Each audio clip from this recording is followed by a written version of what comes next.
Il-proġett ta' restawr li qed isir fuq il-Forti Sant'Angelo fil-Birgu ser jiġi jiswa madwar 16 miljun euro.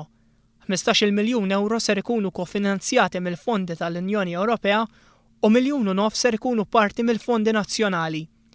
Dan ġie diskuss waqt laqgħa bejn l-Onorevoli José Herrera, Segretarju Parlamentari għall-Kultura u Gvern Lokali u membri mill-Heritage Malta waqt żjara fuq il-post.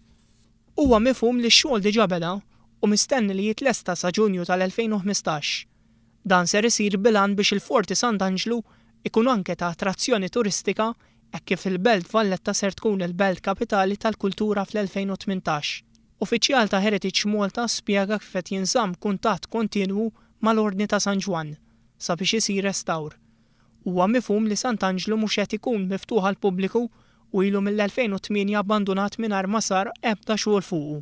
Il-proġett ta' Sant'Angelo bażikament jikkonsisti fil-restawr fl-apprezzament tal-binja, binja li tmur diversi sekli li tkopri ħafna fażijiet differenti ta' binjiet ta' użi differenti u allura dal-proġett qed jaħseb biex apparti l-konservazzjoni u restawr tal-binja li l-binja tiġi aċċessibbli għall-pubbliku. Tiġi aċċessibbli għall-pubbliku permess li noħolqu storja, jiġifieri noħolqu ninterpretaw il-post, naraw il-post x'istorja għandu x'jgħidilna u din l-istorja wasluha il-pubbliku bl-iktar mod spjaċevoli possibbli u L-Onorevoli José Herrera qal kif post kulturali bħal dan mhux biss għandu jippromovi t-turiżmu imma anke jista' jintuża bħala ċentru kulturali bi stil modern.